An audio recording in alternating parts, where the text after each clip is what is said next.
40 for the rapper, Billy man shit, nigga. They turn their head over, nigga. Red with Eve did the Adam, I just pray my love don't lie to me. Swing the iron like stamps and I can't let no hoe lie to me.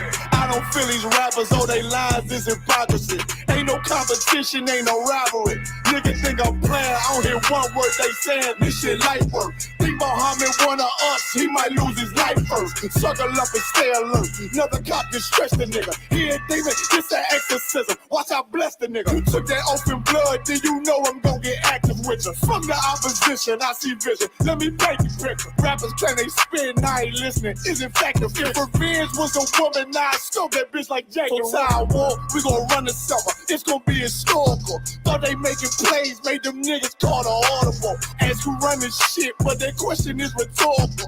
Bitch, I'm the one, me cookies with the oil. I'ma get them crackers, hell, should've never kidnapped my family. I can't be do that. Bet I be the last nigga standing. Do a life sentence for my niggas, pray you understand me. I might put a switch on this Glock and call it young pay. How you real trigger on them dots? You a bird feeder, claiming he a demon. What's a demon to a cold leader? When he says something, I ain't hear this shit like it ain't all who got the gun, it's all who gon' up that fight first. I turn a bad situation to a game change. Bring soldiers from the dead, just raise up the change. Bring shots, I'ma look like Aaron Jones when I run it. Never bite the hand that feeds you, you'll never get that hand back. He bitching about 10%, I don't wanna hear none of that. He dropping sword, fuck him, just make sure you get that cover back. Look around, he ain't with us, probably cause he never was. Now my chin like you with the angels for your brothers. Everybody wanna be Richard Porter, God kill him like Alpo. Play if he want, it's laying in the trunk like Lee Malvo. I'm a certified woman's ass nigga, I am not a toy.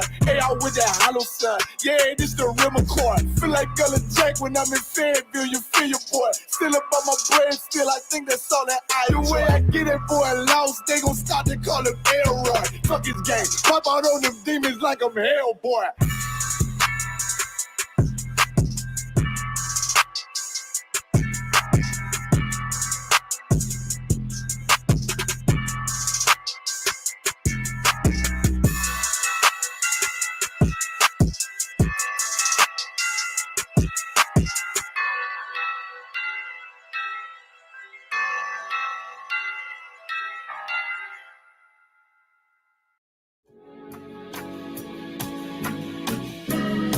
They killed, give me Isaiah 14 and 21. They did the same thing to my people. So that you said that they put millions of my houses. Should a murderer go to jail for murdering? Absolutely. Should a thief go to jail when he steals? Absolutely. Should a robber pay back the money he robbed? Absolutely. So why shouldn't the white man pay for what he did? That's right. One day you'll see just how it feels. Payback is a door.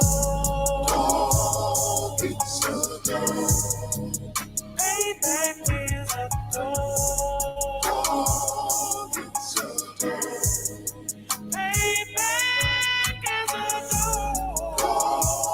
It's a door. Payback is a door. It's a door. I'm in a hell of a hole, was never expected to grow. Just obstacles set in the road, that a result of me selling my soul. The story I'm telling is cold, but yet it's what everyone knows. The white man's the devil is known. America was never our home. Only a place of captivity, safe facility, hating, disfigure me. They claim that I'm lazy, be killing me. Maybe this slavery draining my energy. 400 years and counting. The trail of my tears is countless. Main fact that I'm here is astounding, but I can't wait till this shit is surrounded. Ready to tangle my king and the angel, be ready to rap. Crack in the sky, nuclear missiles are making it official. I'm capturing every crack and surviving. Put them all in chains where they need to be. Slavery for me, and let the whole world see that with them in the cage and safer in the streets. Put the dog on a leash, get resolved for the beast. 144, get the brutal show, we could all be at peace. As soon as the trumpets are sound, your kingdom we busting it down.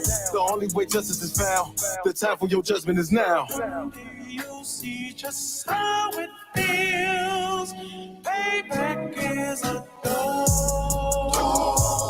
It's a door. Payback is a door. It's a door. Payback is a door.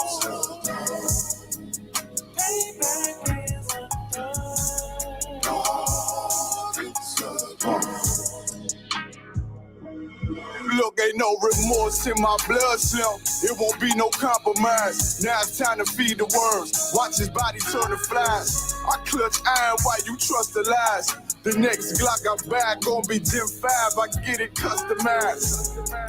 And sending shots off like farewell.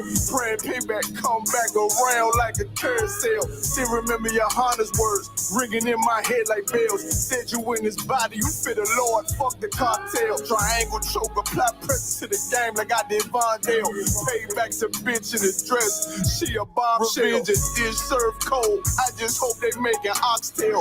Glock fresh out the box, I swear it got that new car smell. Made myself a target in a world of mad shooters. There was design 5 for our babies to pass through it. And the day of our king's reign, I'll be overzealous. They bought my jealous, I bought brand new parabellums. Someday you'll see just how it feels. Payback is a dog. It's a dog. Payback is a dog. It's a dog. Payback is a dog. It's a dog. Payback is a dog. It's a dog.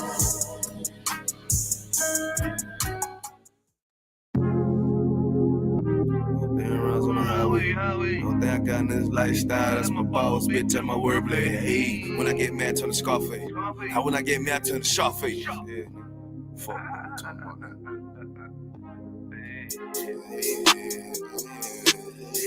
Hey, tell me how it is, tell me how you feel, tell me what it is, tell me what you wanna do. Put sad boy plotting on who? I done seen it all before I came through. Must don't understand, nigga, I'm in the truth, lame ass nigga. But they cracker trying to shoot shit my way. 100 down rides on the highway. Only thing I got in this lifestyle, that's my boss, bitch, and my wordplay. Hey, when I get mad, turn the Scarface. Now when I get mad, turn the Sharface. I'm up in South Beach with this shit, nigga, Miami. Fuck on me, nigga. Tell me how it is, tell me how you feel, tell me what it is. I'm always in the field, always dressed to kill, nigga. What the fuck you talking about? But your pussy boy, but you ain't talking about nothing, but you ain't making noise. You ain't on that shit, that you thought you was. Who the fuck these niggas thought they was? They don't even know that. Shooting at me and I'm a throwback. I don't look back, that's a throwback. No, I don't look sad, cause I'm on that. Boy, get shot at the top, that's a toe tag. Lame ass cracker don't want the guns on me. But these people wanna know everything. But the booze and the chica. I tell these soft ass boys how to think. But I'm on my grind like that, hey. Yeah, my nutsack on these fuck niggas, man, I don't give a fuck what they be hating on, cause I'm up, nigga. What the fuck, nigga? What the fuck these niggas thought they was? Yeah, all the time a nigga growing. All the time a nigga knowing. Gotta stack it up, keep that bitch flowing. Hey. Tell me how it is, tell me how you feel, tell me what it is. Gotta flip the deal, gotta keep the steel, kill a big kid. Nah, nigga, for real, I'm ready for the real. Nigga, ready for the war, nigga. But they crack trying to shoot shit my way. 100 down rounds on the highway. Only thing I got in this lifestyle, that's my boss, bitch, and my wordplay. Hey, when I get mad, turn the Scarface. Now when I get mad, turn the Scarface. They up here with the scene, niggas, with the Colombians, cutting niggas' heads off and shit. Tell me how it is, tell me how you feel. Always just a kid, shoot 'em up the hill. Gotta keep it still, nah, nigga, for real. Hey, the boy, I think they talking about. Why X out your rank, walking on your sand. On the highway, chasing out the bands. Boy, wanna hate, they don't understand. Boy, wanna hate, soft two cans. Sam, man, nigga. I told you for that nigga, don't know it. Yeah, chasing out the one, I love that shit. Cause the thrill of the hunt keep me on my shit. Yeah, the deck on my hip with the stand-up clip. Yeah, motherfucker, we'll kill your ass. We'll motherfucking dissect your ass. Cut a head off, put a body for the buzzers. Matter of fact, fuck them buzzers, nigga. Ain't no head hunters. Hey, call nigga Sharface, nigga. What the fuck you talking about? Yeah.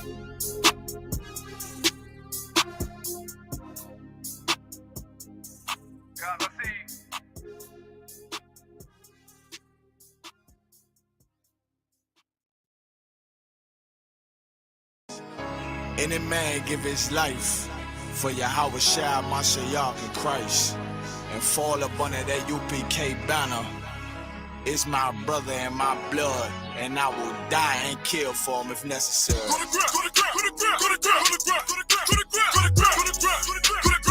about that warfare, boy. Back up, back up.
It's not an easy walk. Been watching my people die so you can miss me with that love talk. My UPK soldiers, any man try to cross your path, make him regret it. What that means? Fall on his ass. Comparing me to you really ain't no contest. Long live one West. Say what? Long live one West. This for those who thinking we ain't ready for. Tell them back up. I'm about to drop something heavy for. Go to grip, go to grip, go to grip, go to grip, go to grip, go to grip, go to grip, go to grip, go to grip, go to grip. It's all about that warfare, boy. Give grip, give grip, back up, give grip, give grip, back up, give grip, give grip. It's all about that warfare, boy. Take grip, take grip, take grip, take grip, take grip, take grip, take grip, take grip. My soldiers take grip till them stand down. Take grip, take grip, take grip, take grip, take grip, take grip, take grip. My soldiers take grip till them stand down.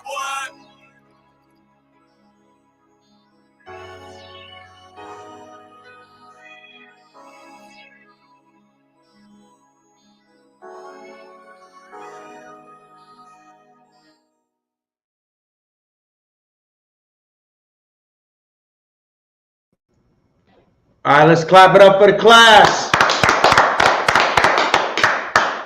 All right, Shalom Israel. I am Officer Lakumya Allah of the ISUPK, the Israelite School of Universal Practical Knowledge, under Commanding General Yohana, coming out of 1 West 125th Street in Harlem, New York. And since 1969, we've been putting boots on the ground and teaching that the so-called blacks, Hispanics, and Native Americans here in North, South, and Central America are the Israelites that the Bible speaks of. All right. And one of the biggest misconceptions over here that we're going to go ahead and talk about, all right, is the truth behind Ruth. Now, just recently, there was a pastor that came about and said Ruth and Naomi were in an alternative lifestyle relationship. That they were, they were scissoring, they were, doing all types of unlawful and disgusting things with each other, and try to say that they were, of the alphabet community, right? But Ruth would never do anything like that. Naomi would never do anything like that either, because they were Jews.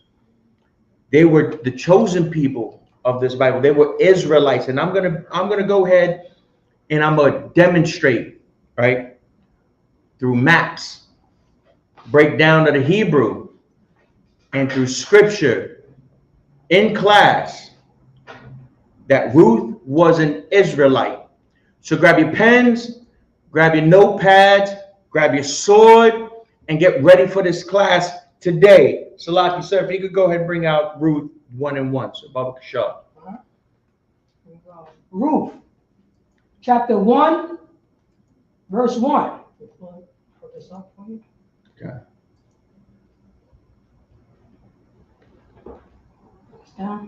Ruth, chapter 1, verse 1. Now it came to pass in the day when the judges ruled. Now it came to pass in the day when the judges ruled. Right, so that's gonna be a big reference. That's gonna be the biggest part right there on the timeline of when Ruth was alive and where she was at the time. Continue on, Baba Kashab. That there was a famine in the land. So there was a famine in their land, right?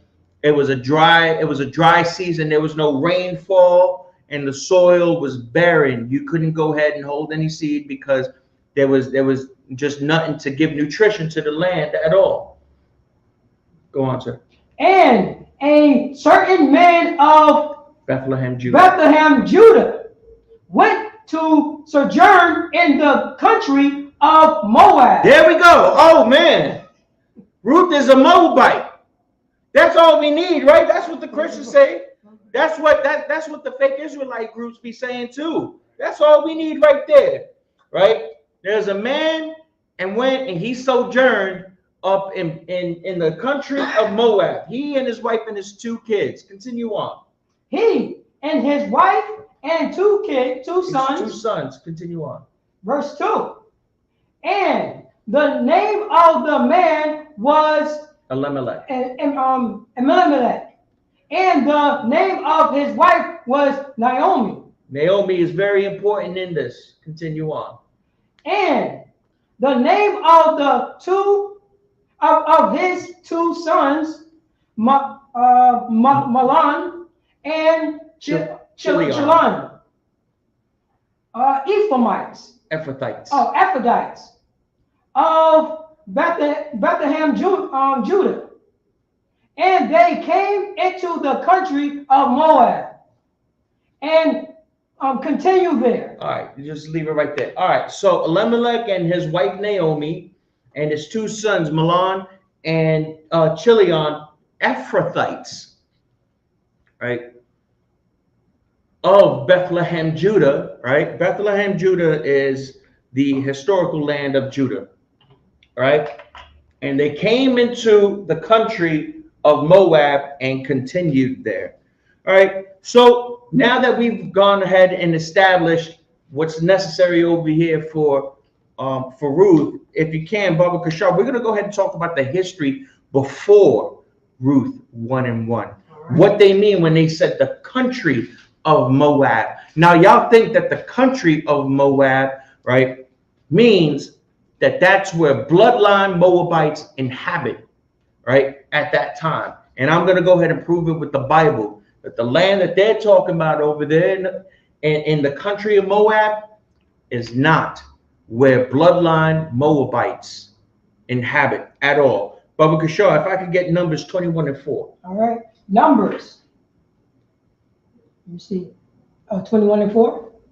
21 and 4. Come. All right. Numbers chapter 21, verse 4. Come. Verse 4. I got you right here. Share that. Numbers chapter 21, verse 4. And they journeyed from Mount Hor by the way of the Red Sea to compass the land of Edom. And the soul of the people was much discouraged because of the way. All right, so right there, so just so that y'all know, just so you get a little bit of context on this, this is right after the Israelites came out of the wilderness. Now remember, the Israelites didn't have a land yet at all. They left the wilderness and they were on their way to Canaan, right? Baba Kashar, if you could go ahead and show me that first map. First map? Come. Here we go. All right. So this is the land before Israelite occupation over here. Yeah. So this is the map right here before the occupation of Israel, right? They went around Edom, right? Yeah, if you could go ahead and blow it up full size. Oh, you want it full size? Yeah. So that they could go ahead and as they become. So they went around Edom, through the bottom of Edom, and compassed past it. Compass means to go around. They never touched the land of Edom itself. They went underneath the land of Edom and then came up past that over there. That's what that particular scripture is talking about now. They went from the bottom of it coming up towards the rest of the land. All right, bring that camera back over here to me, Baba Kashar, too.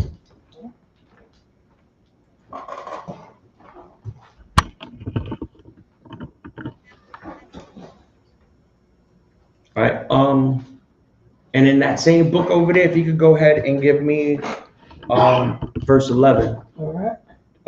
Numbers 21 and 11. We're going to read down to 13. All right, no sweat. Numbers chapter 21. Verse 11. And everybody that's watching out there on the YouTubes and on the Facebooks and everything else, grab a notepad, grab your pens, grab your sword. Don't forget, write everything down. This is the undisputed truth. This is the unchallenged truth on Ruth being an Israelite. We're showing everything. We're going back before Ruth. We're going back to the time of Moses right now. All right, let me get that, Baba Kashab. All right. Numbers chapter 21, verse 11. And they sojourned from Oboth and pitched at Jeroboam in the wilderness, which is before Moab, towards the sunrising. All right. So over here, just as I showed you, they went around. They went around Moab. You want the map? God, yeah, bring that map up. There we go. All right. They went around They went around Edom. Just before Moab, it says, right? Baba Kashab, if you could go ahead and read that scripture. You got that tab shared? All right, Khan. So if you could go back to that scripture again, 21 and Numbers 21 and 11, Baba Kashab. All right, there you go. Towards the sunrising. No, from the top. Oh, you want to go from the top? All right, go. And they journeyed from Oboth. So they traveled from the area where Oboth is at. Continue. And pitched at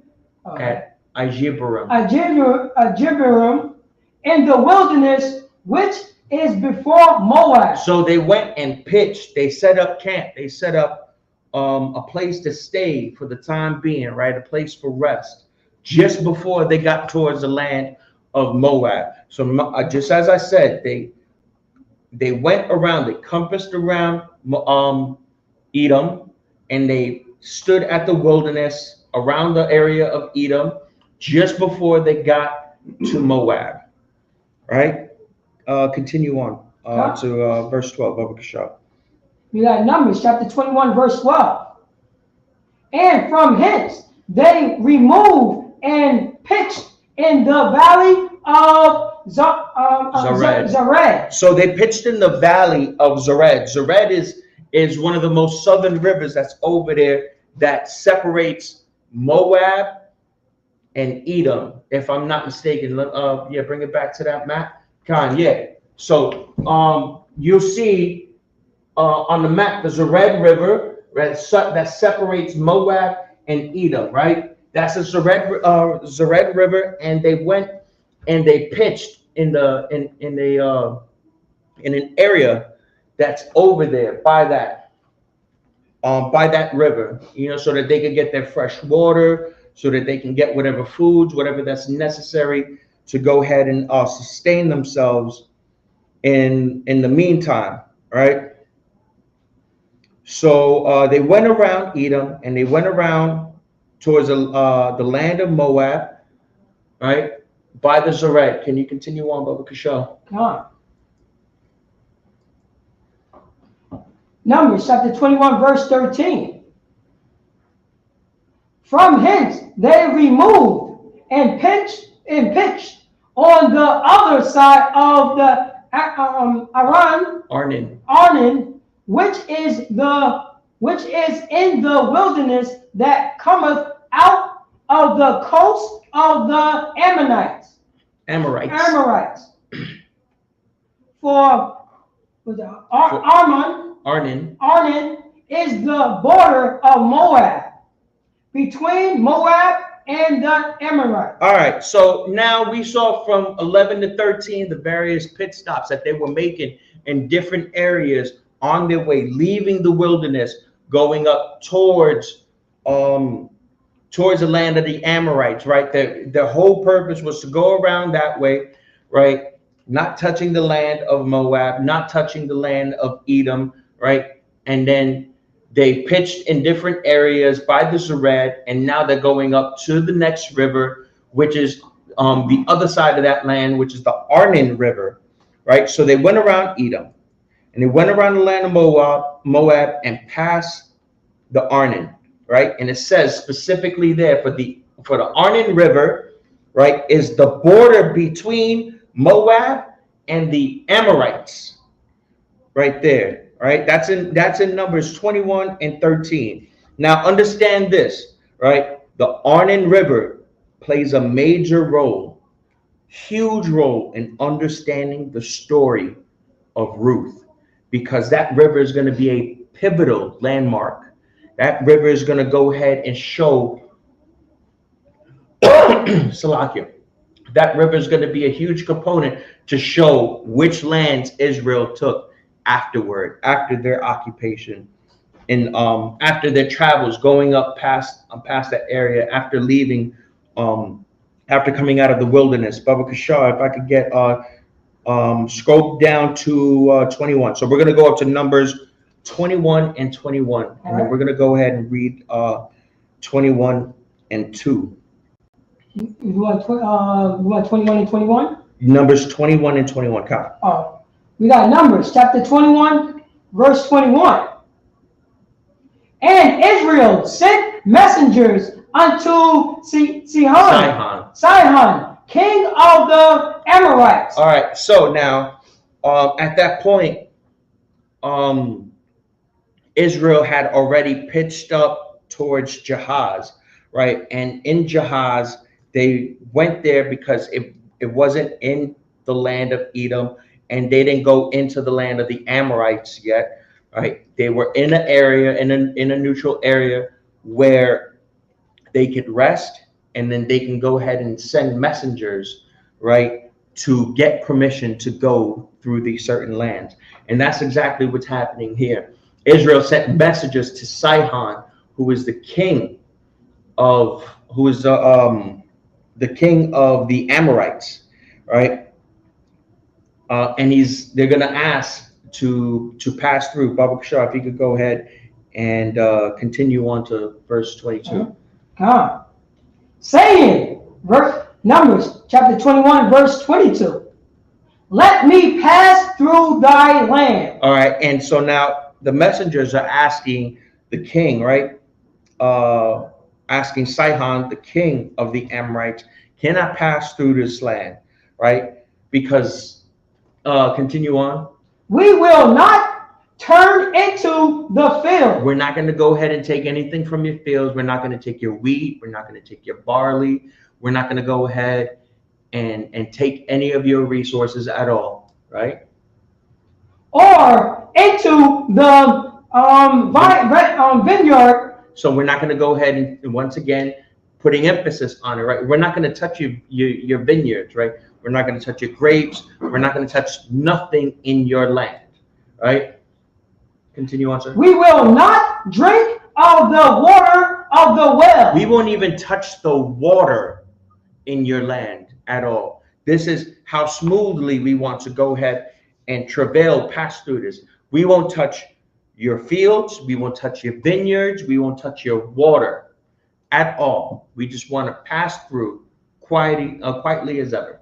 Continue on. But we will go along by the king's highway until we be passed through thy borders. All right. So now Israel is asking Sihon, king of the Amorites, to pass through the land, right? And they were going to travel onto the king's highway until they passed the borders. Now, the king's highway was a road that went through Edom, Moab, and the land of the Amorites. And that road, that pathway reaches all the way up north, up to Damascus, right? Are you sharing this map over here, sir? Yeah, I'm all right, Khan. So if you see that dotted line going up there, right?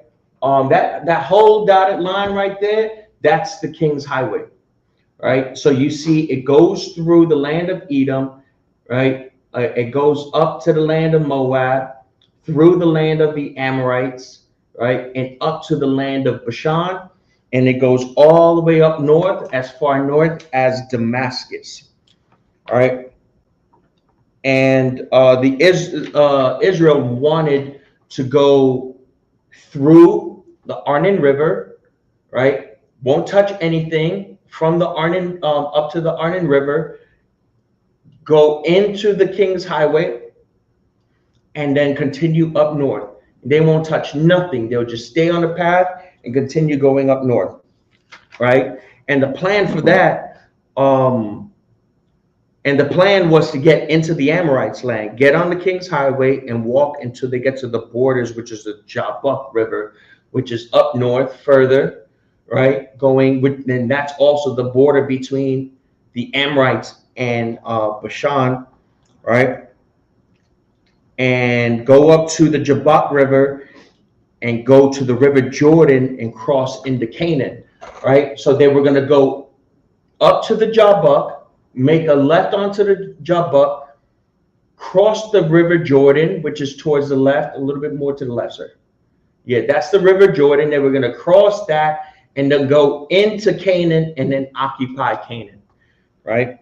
That was the whole purpose of their journey, right? They wanted to go ahead and go into that land. But we're going to go ahead and continue on to see what the king says, right? What Sihon says. If you could continue down up to Numbers 21 and 23.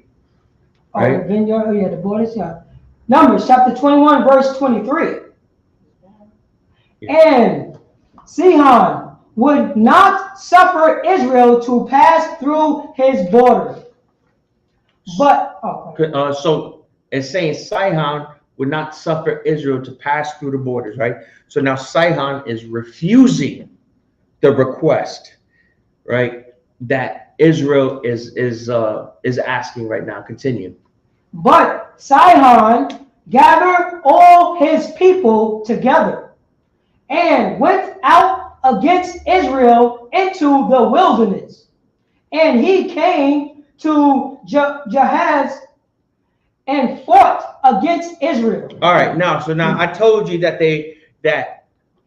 Israel was camped out in Jahaz, right, which is in the wilderness outside of the borders, and they sent messengers up to Sihon requesting permission to go through the land and to go up, right? And Sihon refused. Not only did Sihon refuse, they went to war over that request, right? What a disgusting thing, man. You see these people, and it goes to show with these other nations, man. And these people over here, they're gonna get their just desserts for it. We'll see later on over here, right? What's going on, sir? No, if I mean, you're dropping it so heavy. You know what I mean? We asking for permission. Right. Being nice, we're not going to touch anything. God. You know, and meanwhile, you know what I mean? Meanwhile, they still want to, you know what I'm saying, do us dirty, even though we didn't do anything to them. Same thing how our oppressors did to the Native American Indians. That's right. You know what I'm saying? Same thing. And that's what they say. These are the good people right here.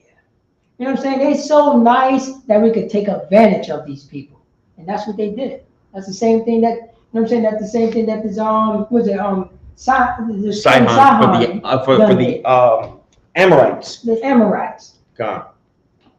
So continue up to the next verse, Baba Kashar. All right. We got Numbers chapter 21, chapter 21, verse 24. Numbers 21 and verse 24 over here, man. We're gonna go ahead and see how Israel responds to such an egregious action against them, right? They asked permission, right? They were being friendly. They were being neutral in this, right? And Sihon says, not only will you not pass my land, I'm gonna kill you for even asking. And let's see what happens to this disgusting nation over here for coming against the Lord's children. Read that verse. Numbers chapter 21, verse 24. And Israel smoked. And what? Israel smoked. Israel did what? Smoked. Israel smoked. He destroyed. He killed. I don't know if we could go ahead and use that word, but he destroyed. He unalived. Right? He deleted Sihon. Continue on. Him with the edge of the sword. No, with kind words. With the edge of the sword. With pleading. With the edge of the sword. With the handshake. With the edge of the sword. All right. You took my kindness for weakness. I tried to be nice to you, and guess what? You pulled the first move against us. This is what you did, and now this is what's going to happen. Continue on. And possess his land from Arnon unto Jabbok. Now, those are the two rivers again that I mentioned earlier, right? The two rivers of Arnon and Jabbok, right? And it says here, Israel destroyed Sihon and then inhabited the land from the Arnon to the Jabbok River, right? Bring up that, yeah. Bring up that right there. The Arnon River right in the middle of the Dead Sea, right? Right over here. The Arnon River right in the middle of the Dead Sea, all the way up to the Jabbok River, right? That's where they went and inhabited that land. Now, this land from here to here is Israelite territory, right? All the way from here to here, right? And now we're gonna go ahead. This is the first land that was taken, the first establishment of land that will soon be the complete compilation of Israel by various nations, right? All 12 tribes are just in this land right here. But then you'll see later on that each area, every tribe has their own inheritance. But as of right now, we took from the Arnon to the Jabbok River, right?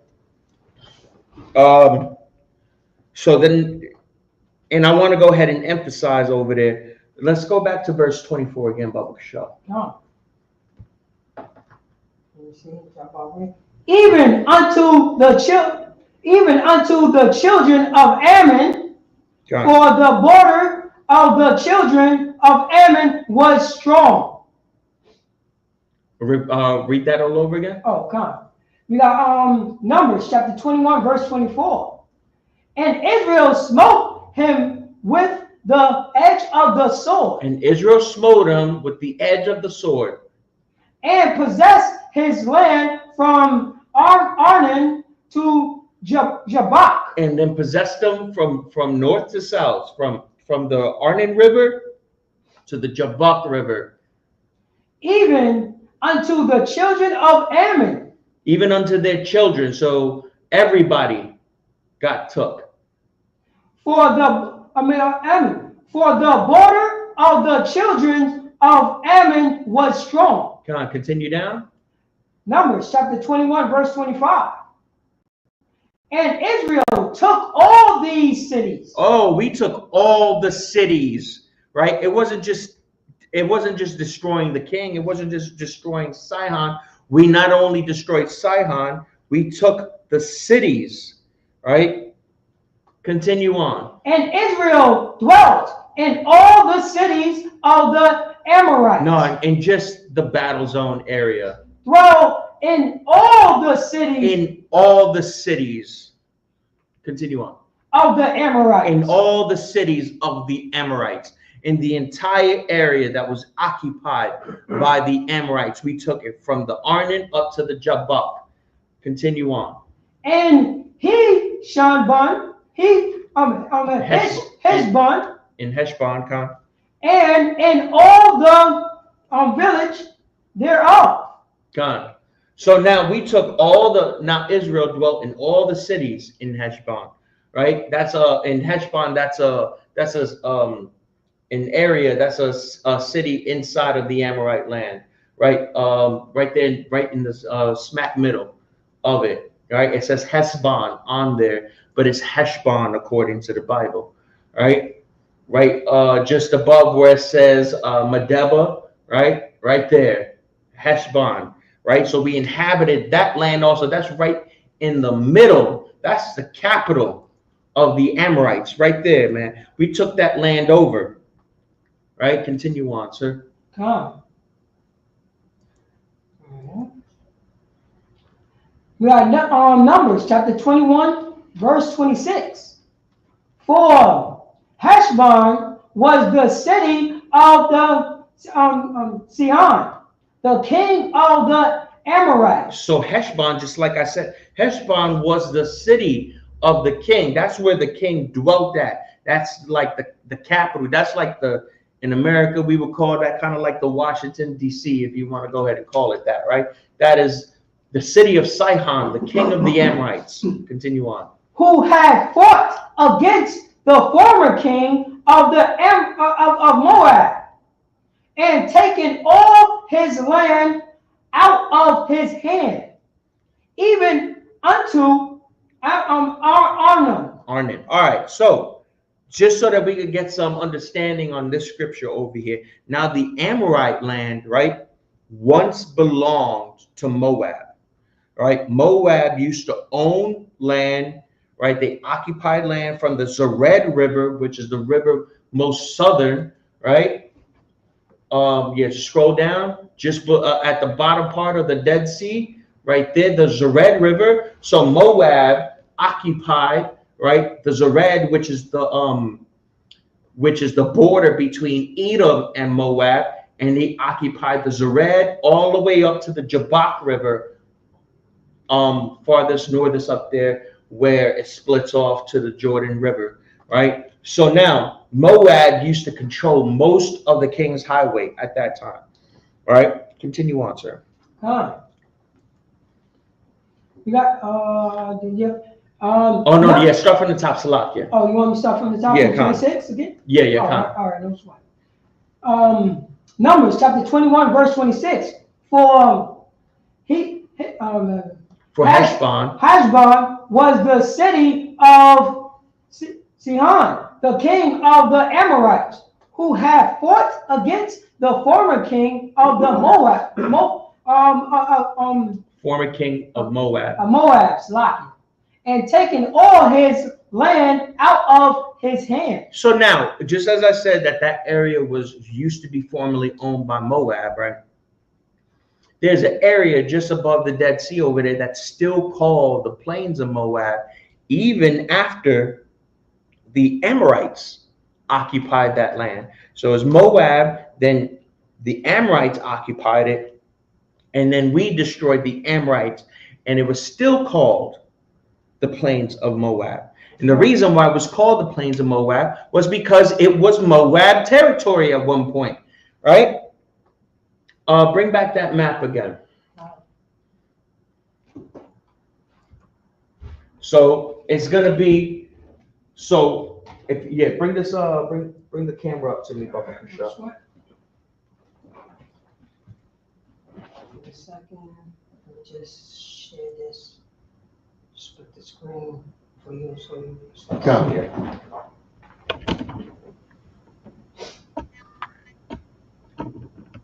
Kanye, not peeking here, just make it full screen for me, Papa Shop. all right? Just so that everybody can go ahead and see that. I want everybody to get a full understanding of this, right? Now you can remove me out of here too. I don't need to see myself. There we go. So can they see me from the camera over here, sir? No, they can't see you. Oh, they can't. Yeah, Right, exactly. I had to split it. Oh, you had to split it. Yeah, I had to split it right here. All right, If I could blow it up, I could blow it up. I could blow. Let me see if I could blow this up real quick. Right here, this one right here. See, I'm able to connect this one there, so they'll be able to see you pointing. Let me see.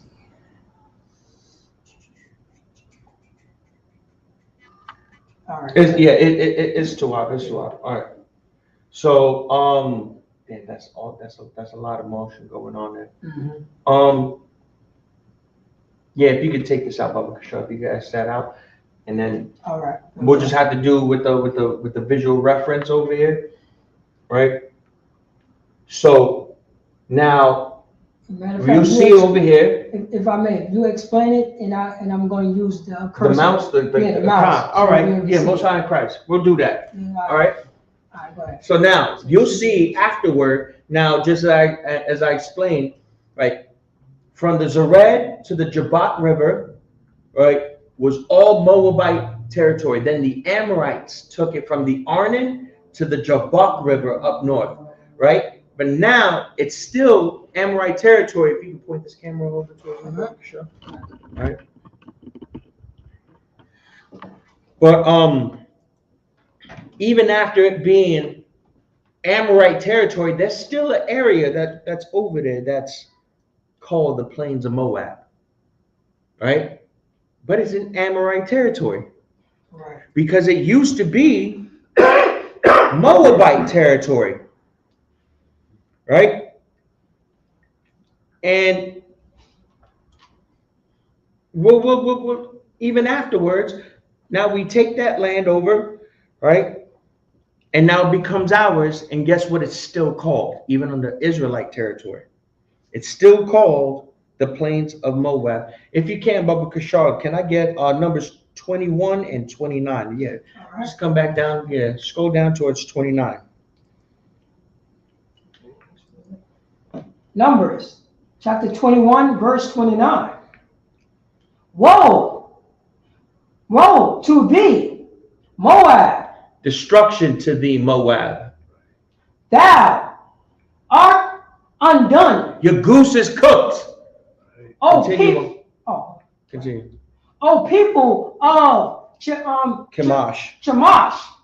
He have given his son that escaped, and his daughters in captivity unto Sihon, king of Amorites. King of the Amorites. Come. All right. So when Sihon, right, the king of the Amorites, took that land over from the Moabites, he enslaved all of the Moabite men, women, and children in that land, right? Sihon didn't capture the Moabites below the Arnon River, right? That's the separation right there.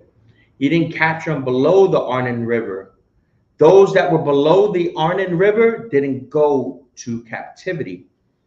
The Arnon River became the border that separated the Amorites and the Moabites. So anybody that was north of the Arnon River, right, that was in Amorite territory after Moab lost that battle against the Amorites, anybody that was north of the Arnon River that was a Moabite became a slave in under the occupation of the Amorites. That's what it's saying. Can you go back to that scripture one more time, Baba Kashar? Khan.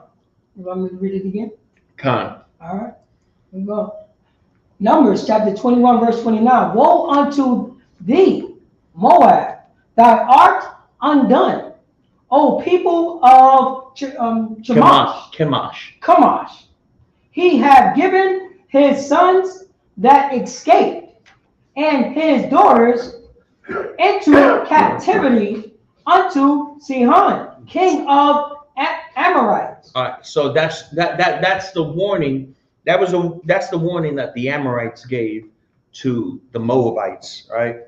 Woe unto you, destruction unto you, Moab. Thou art undone. Just like I said, your goose is cooked. That's right. Right? So now, we read earlier that Israel took over the land and that was inhabited by the Amorites, right? So now let's see what occurred with that land. If we could go up to the next, into the next chapter in Numbers, we're going to go to Numbers 22 and 1. Over Kashaw. Numbers. Chapter 22, verse 1. And the children of Israel set forward.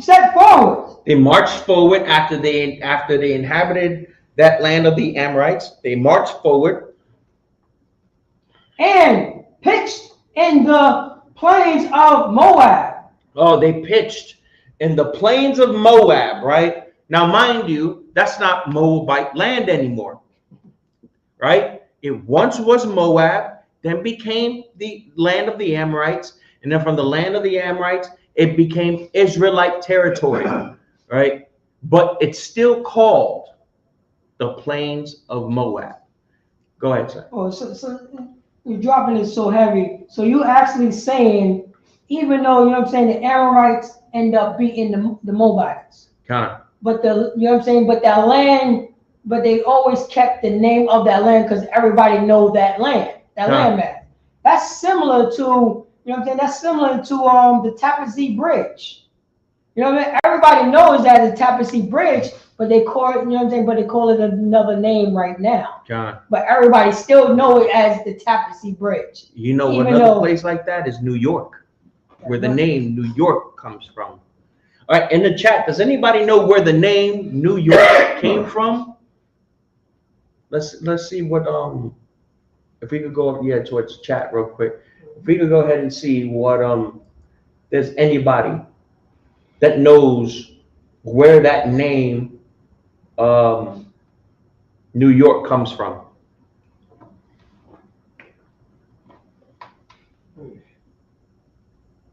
See that.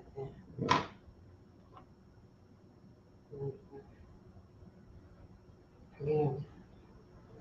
No. All right. So just to expedite things, the name New York comes from. It was named after the Duke of York. That's right. It was named after the Duke of York in England when New York was under English occupation.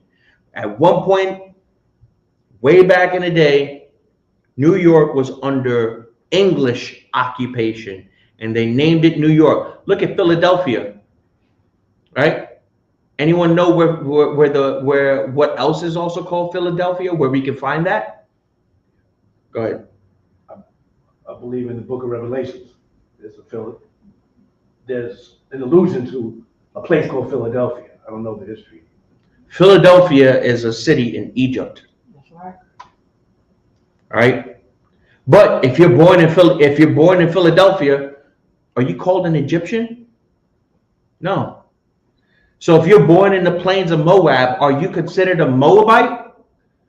Absolutely not. I can shut the class down right now on just that. I'm a quarter of the way through. I can just shut the class down on just that right now, just off the history, right, of Israelite occupation, just going up to Numbers. I didn't even touch Numbers 22 yet, right? But just like if you're born in New York, you're not called an Englishman, right? No, it doesn't make any sense. So now, but yeah, if we can, Numbers 22 and 1, sir. Right. Yeah, Numbers chapter 22, verse 1. And the children of Israel set forward and pitched in the plains of Moab on this side Jordan by Jericho. All right, so they went and pitched in the plains of Moab on this side of Jericho, right? So that's going to be on the east side of Jericho. All right.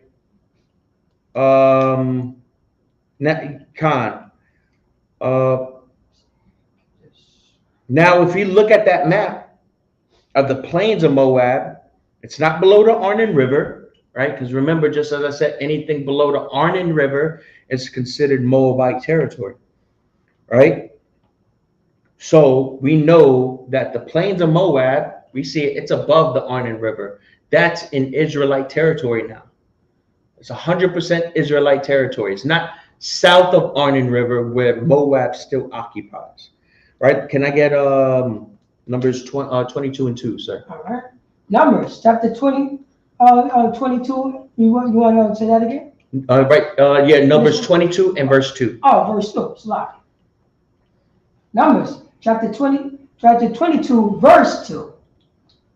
And Balak, the son of Zippor, saw all that Israel had done to the Amorites. So now Balak is a king of Moab, and he saw what happened to the Amorites, right? And the reason why we know this to be true is because if he were above the Arnon, he would have been enslaved by the Amorites. Now, remember, we read earlier that after the war between the Amorites and the Moabites, the existing Moabites that were in that land became slaves. This king saw what happened, so that means he was below that land. He was below that river, Salakia. Let me get verse 3, sir. We got Numbers chapter 22, verse 3. And Moab was so afraid of the people, because they were many. So Moab, right, was sore afraid of the people because there were many, right? So Moab was a coward, right? We don't allow cowards here in the Israelite school of UPK. Moab was a coward. Continue on. And Moab was distressed because of the children of Israel. And Moab was distressed. We had their blood pressure running up, right? Right. They were sore afraid of us. They were really afraid of us. They were afraid of the mighty men. They were afraid of the warriors that we had, right? Because we didn't have any fear. The Most High already showed his power in Egypt just shortly before this time. The Most High already showed his power to Egypt and showed his capacity to make sure that his people were safe, right? So now the Moabites were afraid that they were going to cross over, that we were going to cross into Arnon and overtake their land, right? But you live to see another day, I guess, right? So now, just to go ahead and do a brief recap once again, right? We go up there, right? So now, from the Zered to the Jabbok at one point was completely Moabite territory, right? And then the Amorites came and defeated all of the Moabites that were from the Arnon River up to the Jabbok River, right? And then the Amorites inhabited that land and they enslaved the Moabites there in that time, right?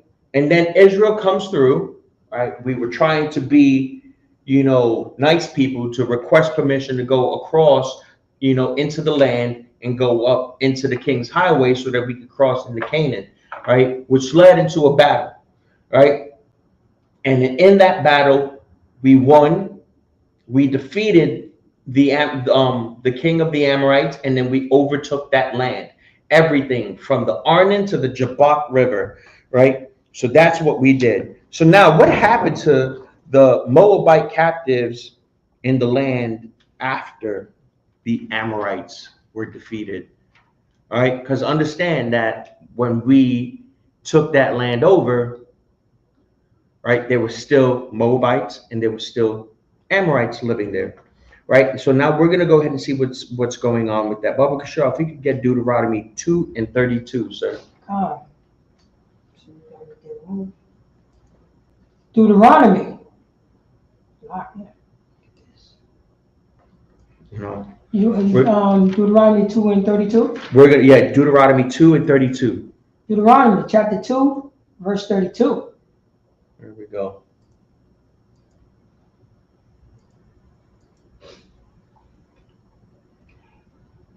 Then Sihon came out against us, he and all his people, to fight at Jahaz. 33. Con. All right. Verse 33. And the Most High, our power, delivered him before us. So now we were going to go ahead and fight at Jahaz. Remember, we pushed up outside of the land of the Amorites and we sent messengers. We were pitched at Jahaz, and then we went up to go ahead and speak to the Amorites, to which they said no, and then went to war with us, right? And then the Lord delivered him before us, brought the Amorites down to their knees in front of us. Continued on. And was smote him and his sons. And we smote him and his sons. We didn't just destroy the king of the Amorites. We unalived his sons and all his people, right? You dare come across the children of the Most High after we go ahead and entreat you and then ask, hey, can we just go ahead and pass through? Can we go ahead and, we won't touch anything from the field. We won't go ahead and touch your vineyards. We won't even drink from your water. We're gonna go ahead and slide right through into this land, into this this highway, the King's Highway, and then we'll be out your hair. Right. No. And then now, guess what happened?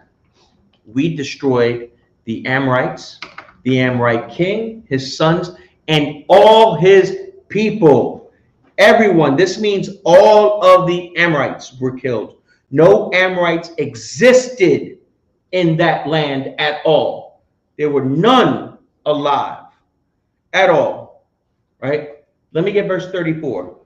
Oh, I didn't finish. All his people, you already said. Yeah, Khan. Yeah. Deuteronomy chapter 2, verse 34. And we took all his cities at that time and utterly destroyed the men and the women and the little ones. Of every city we left none to remain. We left who to remain? None to remain. We left a few. Go get out of here. Send a message. Skedaddle. We left none to remain. We left none to remain at all. All of the Amorites were destroyed in that land. They're gone.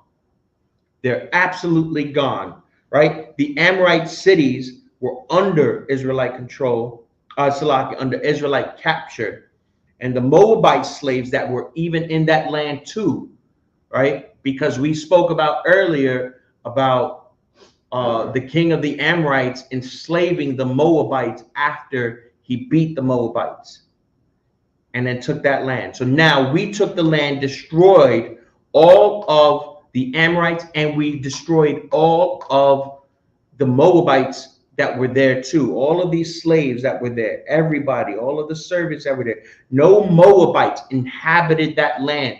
Now, mind you, this is where the plains of Moab is at. There are no Moabites.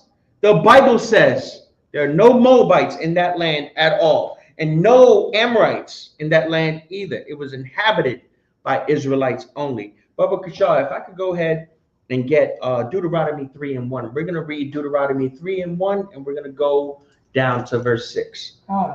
Deuteronomy chapter 3, verse 1. Chapter 3, verse 1.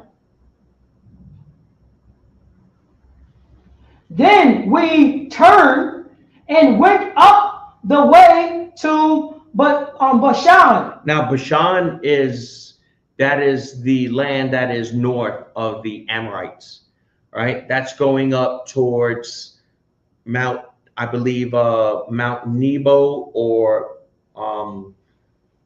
Mount Hermon. It's a mountain that's really up there. It's closer towards Damascus. So now these people, so now Bashan control from the Jabbok River up to Damascus. All right, continue on. And Og, the king of Bashan, Og, the king of Bashan, right, came against us, he and all his people. The battle of Edrei. All right, so we went up to Bashan by crossing the Jabbok River, right? Continue down. Deuteronomy chapter 3, verse 2. And the Most High said unto me, fear him not, for I will deliver him and all his people. So now this is Moses. Right, this is the Lord that's talking to Moses, right? And the Lord is telling Moses, right, we're gonna go ahead and take that land, and don't have a single scare, don't have a single doubt in your mind at all. Just like I brought these people, the Amorites, down to their knees in front of you, I'm gonna bring these people down in front of you too. I'm gonna help you out with this. Continue on.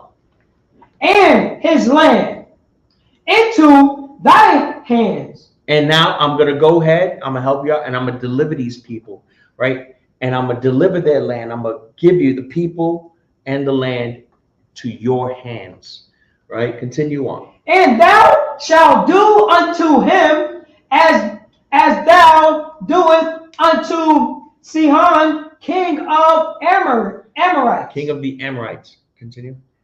Which dwell at his Heshbon. Heshbon. All right, and now what happened to Sihon, king of the Amorites, which dealt in Heshbon? We just went over that. We just went over it in Deuteronomy 2 and 34, right? And in 2 and 34, it says, none were left to remain. None were left to remain, right? And that's the same thing that's going to happen over here to Bashan. None were left to remain, right? Continue on. We're gonna go ahead and read down to verse 6. Deuteronomy chapter 3, verse 3. So the Most High, our power, delivered unto our hands also the king of Bashan and all his people, and we smote him until none was left to his remaining. None were left to him remaining. It sounds really familiar. Right. We just went over that with the Amorites. Right. So now Bashan, when they faced the same fate when they went against the Most High's children. Go ahead, sir. You're dropping it so heavy. This is to let you know what I mean? We was following the law, statute, commandments. That's right. You know what I mean? This is what happened for, you know what I'm saying, for blacks, Hispanics, and Native American Indians, is following God's law. And what, you know what I'm saying, and being God's people. And this is what the Most High would do for it. He said it in Deuteronomy 28 and 1. You know what I'm saying? If you follow his law, statute, commandment, you'll be set on high above all people upon the face of the earth. And that's what we do. We was following the law. We got ourselves right.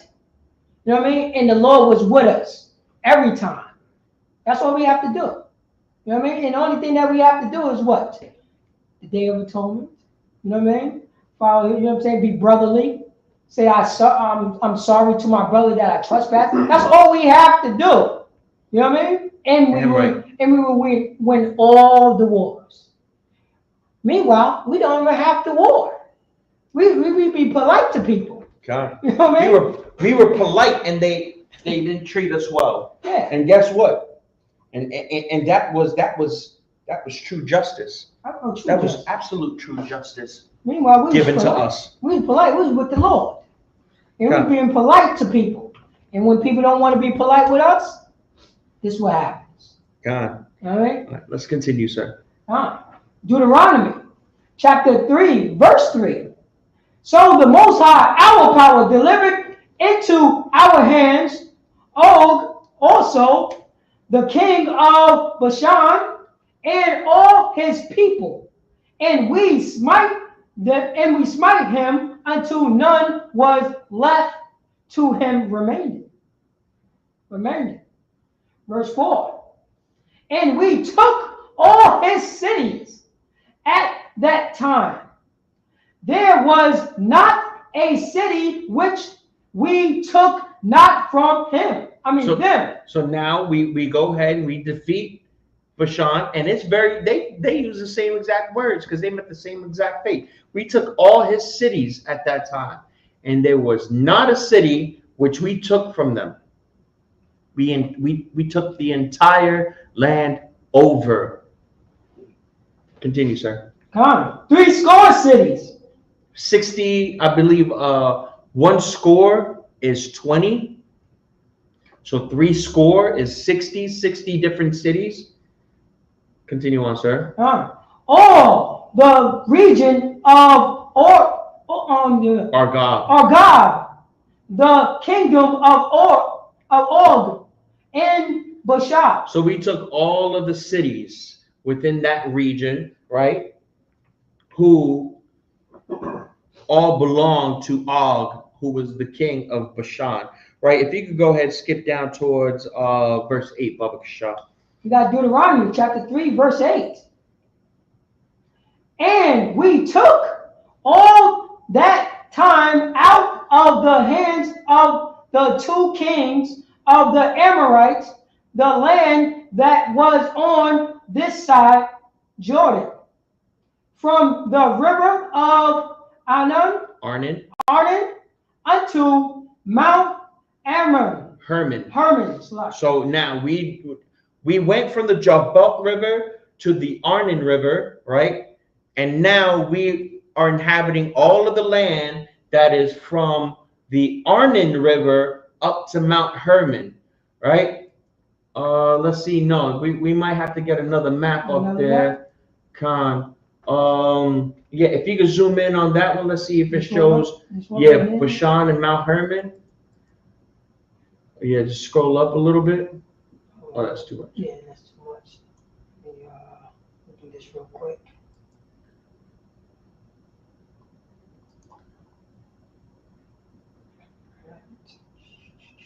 It's not letting me scroll. All right, but even with this, yeah. I got it. So now, even with this map, now these are all scholastic. These are all scholastic maps that are being used, right? These are maps that come from different various books and scholastic material. No, not down. We're gonna go scroll up. We're gonna go northbound. We're going north, right? That's the Arnon River. You see over here it says the plains of Moab. So now we took the Jabbok River, right, from here going up to Mount Hermon, right? From there, this was the battle over here of Og and Idri, right? And it goes, look how far up we took. It doesn't even show on this map. I believe there's another map that I got up there. No, not that one. No. Yeah, Khan, right there. Right? So now we you see on this red arrow, we took this battle towards Idri, right? And we destroyed this whole land from where it says the Jabbok down here, right?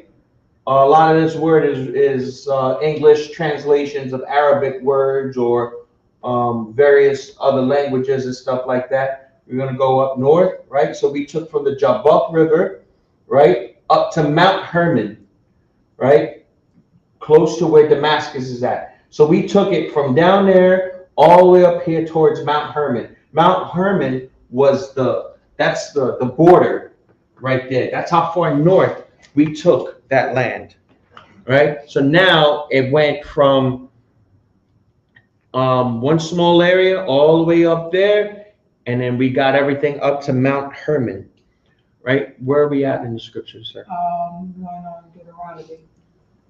Here we go right here. All right. Yeah, we are 9. Did we finish 8? Oh, Yeah. Khan, yeah. Khan. So now we inhabited that land, the Arnon to Mount Hermon. So now we inhabited all of the lands from the Jabbok up to Hermon completely in this verse. All previous inhabitants within that land were completely destroyed. Now let's start putting the biblical history together now. All right, so now we've established this land and who occupies it, right? But now we're going to go ahead and put everything together. We're going to put this into practical application, right? After all, this is the Israelite School of Universal Practical Knowledge, right? And we emphasize on the practical here, right? So we inhabited everything in that particular area. Baba Kashar, if we can go to Numbers 32. Oh, Numbers 32? Khan, yeah, I believe. No. Numbers 32. Yeah, we're going to go to 32 and 1. I got it. Numbers chapter 32, verse 1.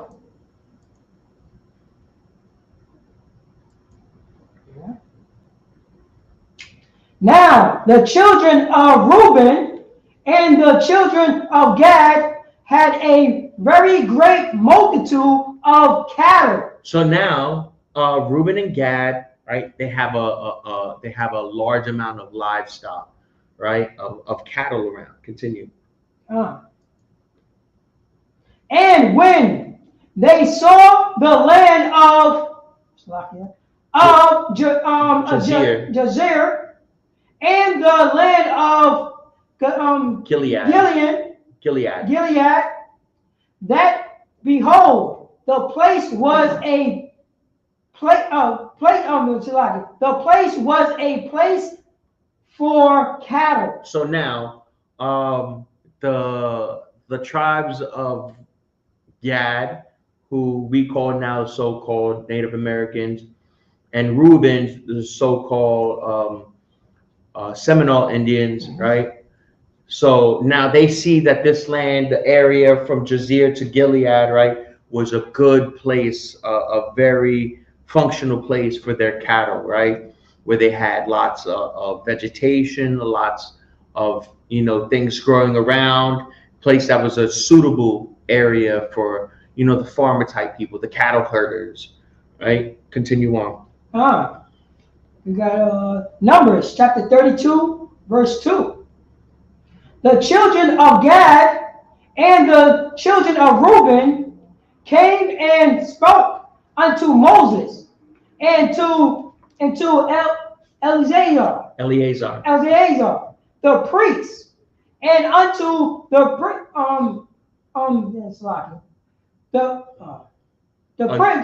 princes of the congregation. Yeah, congregation. All right. So Gad and Reuben come to Moses and to Eleazar, right, and unto the princes of the congregation, right. Continue on. Saying, verse 3.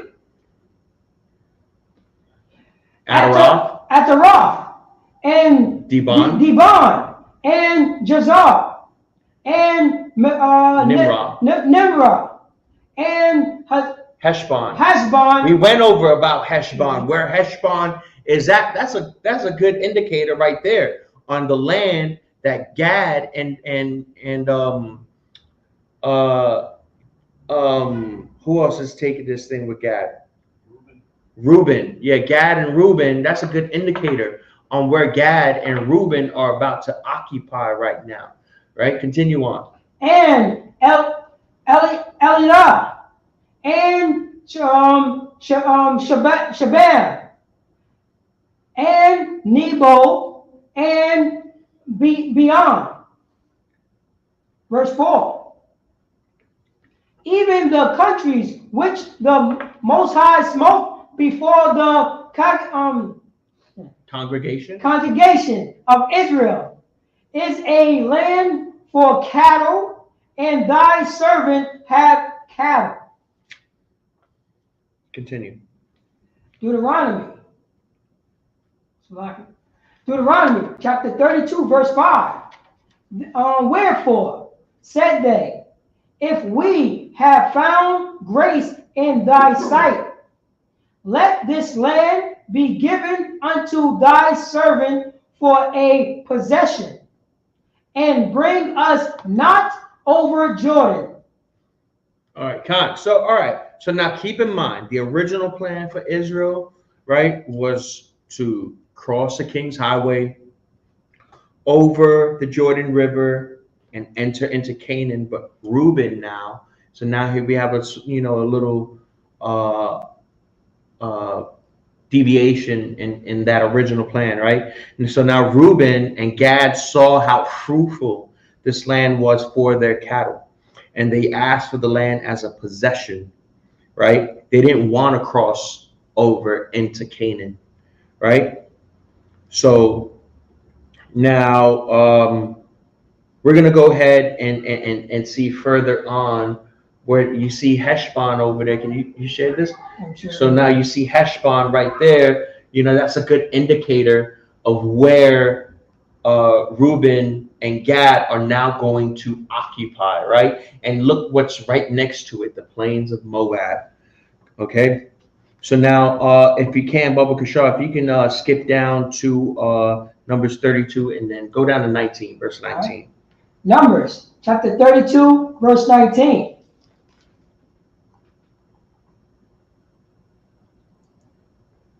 For we will not inherit with them on yonder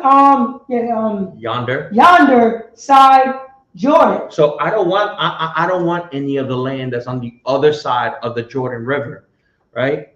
That's, you know, I think like this land is really fruitful for me and my kinsmen over here. Continue on. Or forward, because our inheritance is fallen to us on this side, Jordan, eastward. All right, so now the tribes of Reuben and Gad, they wanted to go ahead and stay in the land that they were at. So now we're going to go ahead and see how Moses responds to this. All right, let's skip down to verse 33. All right. Numbers chapter 32, verse 33. And Moses gave unto them, even to the children of Gad, and to the children of Reuben, and unto half the tribe of Manasseh. So now Moses gives unto the children of Gad, and unto the children of Reuben, and unto half of the tribe of Manasseh, right, who is the son of Joseph. Continue.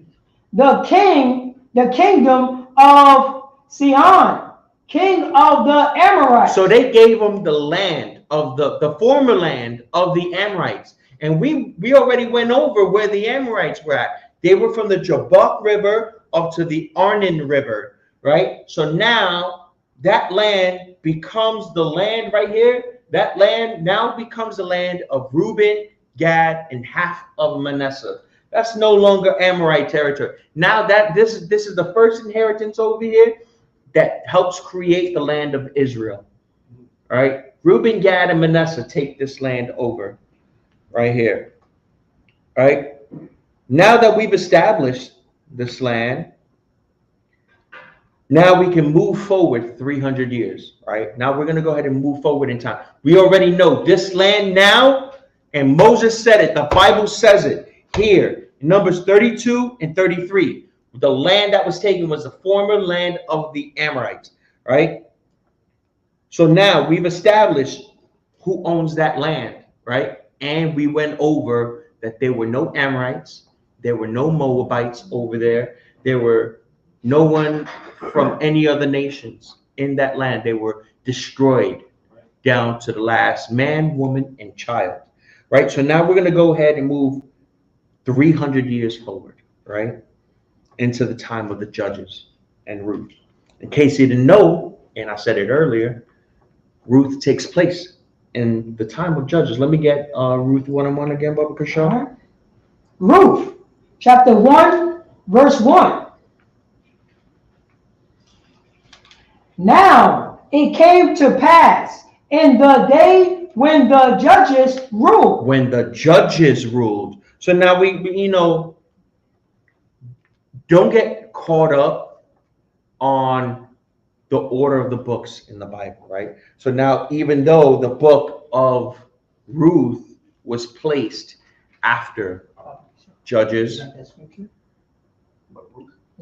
yeah. So now it was. So now that it the book of Ruth was placed after Judges, it most certainly occurred during that time of the Judges. All right. You know, which is just shortly, I'm gonna know, it's like you know, just as I said, about 300 years after the first occupation, after the battle of the Amorites, after the battle against Bashan, after us travailing through the wilderness, trying to find a place where we can go ahead and call home, because we left the wicked and disgusting captivity, which was Egypt, right? And the Lord was with us throughout the wilderness and travailed us all the way through, took us, compassed us through, you know, under the land of Moab, and, you know, over the land of Edom, Salakia, yeah, under the land of Edom, and, you know, compassed over Edom and Moab, right, into jihads so that we could go ahead and, you know, try to seek refuge so that we can go ahead and continue on to this mission, right? So now we move 300 years past that, right? And now we're moving up into the land of Judges, right? Salaki, sir, if you can go ahead and give me Judges 11 and 4. Oh, you want Judges 11 and 4? Yeah, we're moving up to we're moving up now to the time of Ruth. Judges chapter 11, verse 4.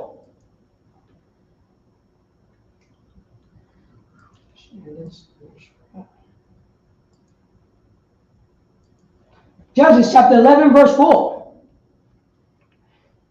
And it came to pass in the process time that the children of Ammon made war against Israel. So now Ammon is on a war path against Israel. Continue on, sir. Verse 5. And it was so that when the children of Ammon made war against Israel, the elders of Gilead went to fetch Jephthah out of the land of Tob. All right. So now Ammon's on a war path against us, right? And now the elders of Israel sent Jephthah because he was a great warrior with rank and status, right? Can you jump down to verse 12, Baba Kashaw? We got Judges chapter 11, verse 12.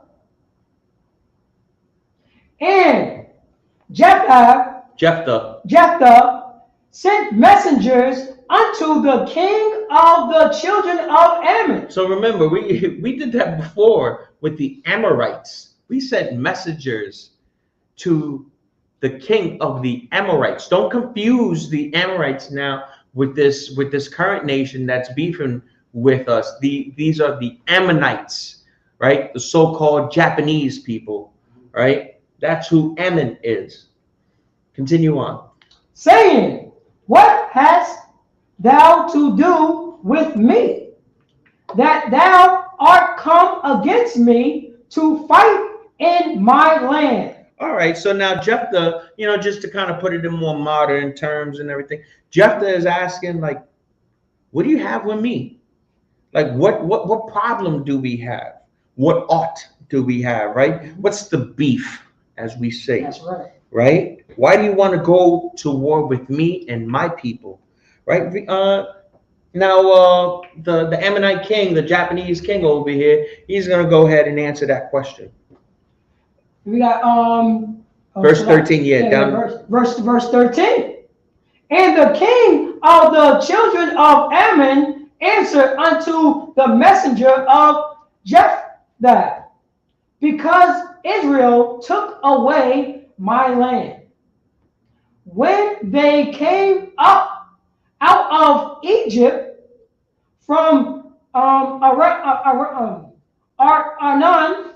even unto Jabbok, and unto Jordan. Now, therefore, restored those land again peaceably. So now listen to this wicked, lying bastard this king is, right?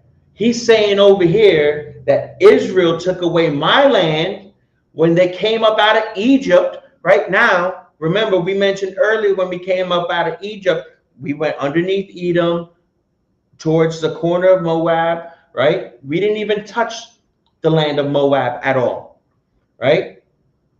We stood at the side of Moab, between Moab and the Amorite nation, right? And he's stating that Israel stole his land after we left Egypt. And that all the land from the Jabbok to the Jordan River, right? From the Jabbok and the Jordan River and to the Arnon River, right, is his. Now, mind you, this is how much of a lying, wicked bastard he is, Because even before we took it, right, it was the Amorites. And even before the Amorites, it was the Moabites, right? Ammon never inhabited that land, right? If you can, let me see that scripture again, Baba Kishon. Oh, you mean you go right there? Yeah. Right. So now he's saying that all of that land from the Jabbok to the Jordan rivers and the Arnon are his. Let me get if you can, sir.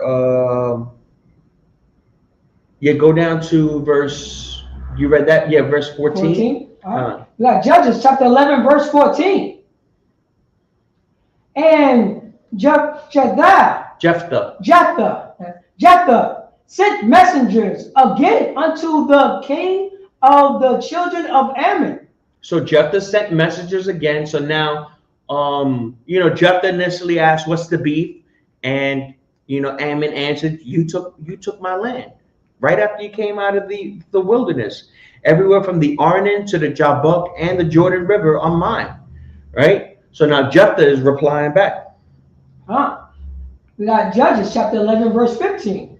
And said unto him, thus saith Jephthah, Israel took not away the land of Moab, nor the land of the children of Ammon. So they didn't take away the land of Moab. This means that they didn't take anything below the Arnon River. Right? Remember that I've expressed the Arnon River is pivotal in this discussion here when it comes to Ruth, right? Because it separates all of these different land masses that we have going on here, right?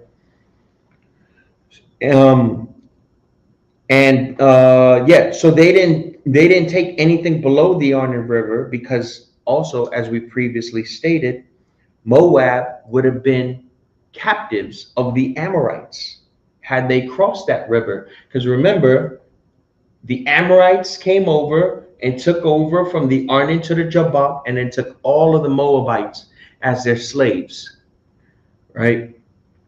So there was no Moabites, freely roaming that land, at all, right?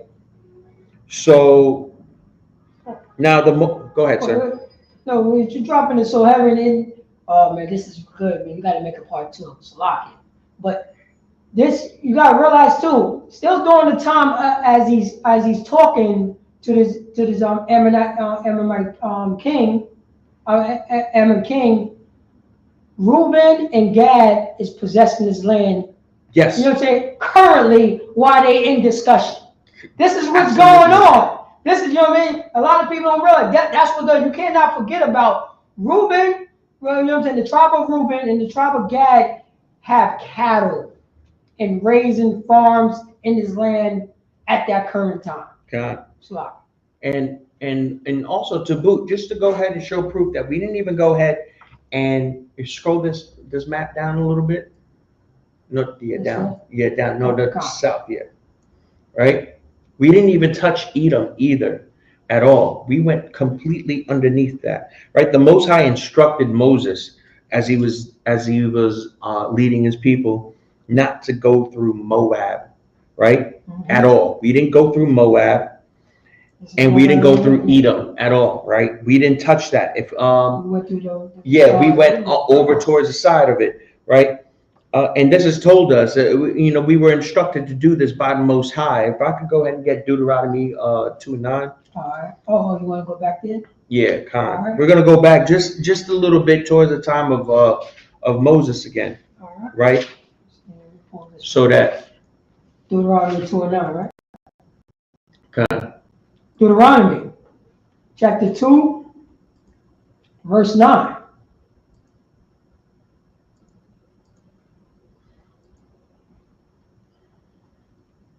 And the Most High said unto me, distress not the Moabites. All right, so now Moses is talking here, and he's saying that the Most High told him, distress not the Moabites. Don't bother the Moabites at all. Don't do anything to them, right? Go ahead, sir. Neither content with them. Neither contend. Don't have an exchange of words. Don't talk to them, right? Don't stay away from them, right? Continue on. Come content with them in battle, for I will not give thee of their land for a possession. So I won't give you that land of Moab as a possession.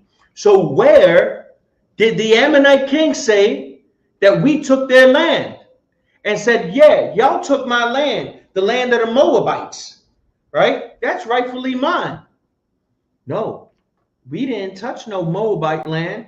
The Most High told us during the time of Moses, mind you, this is 300 years in the future that Jephthah is saying this to the Ammonite king, right? No.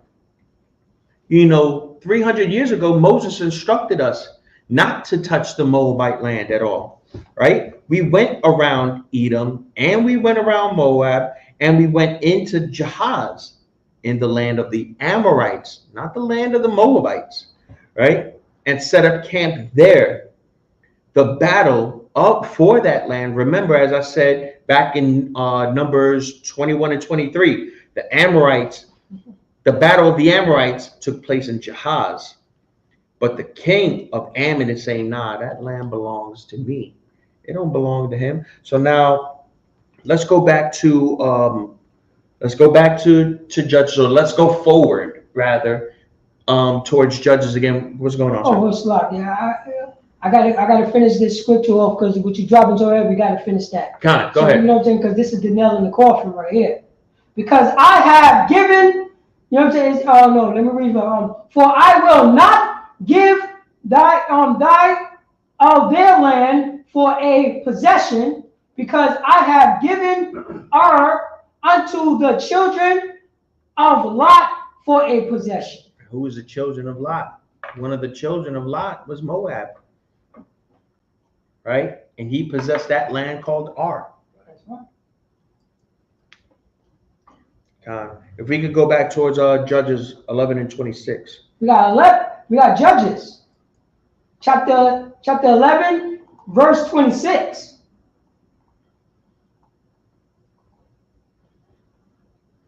While Israel dwelt in Heshbon,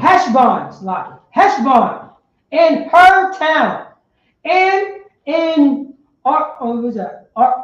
Aria, in her towns, and in all the cities that be along by the coast of Arnon. 300 years. All right. So now, if Jephthah is telling them, it's like Jephthah's like, we've been here for 300 years. Continue on. Why therefore did ye not recover them within that time? So why did you come and claim that you had 300 years? You had 300 years. Why didn't you go ahead and claim that land later on, like at any of that time at all, right? Now, mind you, the book of Judges takes place 300 years after Moses conquered that land, right? This land has long been established as Israelite territory. And eventually, like the rest of the tribes, did cross the Jordan River, and they went into the land of Canaan and established the rest of the land. If I could go ahead and get a map, that map right there. Blow it up. Okay. No, not that one.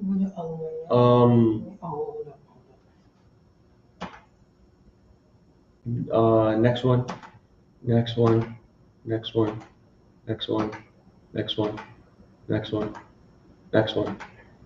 Oh, that was it. Then it's probably one of the first ones. Then continue back. One more. That's it. Yeah, that's it. Yeah, that's it. Oh, that's it? Yeah, that was it right there. All right. But you can go ahead and look it up. Yeah. No, I'm gonna make it small so maybe you can recognize it when it's smaller. No, yeah, it's a map that it's a fully established map of the land of Israel and where each tribe gets their own inheritance. This one isn't it. This is before, that was before the occupation.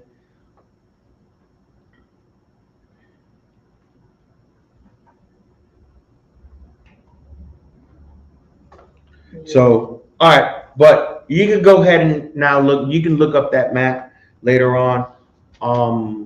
I just put up, ancient map of Israel, and then you go ahead and see where each tribe, their inheritance, and then, what they get, right? So now we're gonna, since we've established everything up in Judges now, 300 years after the establishment of the land, right? Now we've gotten that land, right? So now let's whenever you get a chance, sir, if you can go up towards back to Ruth 1:1. All right, Ruth, chapter 1, verse 1.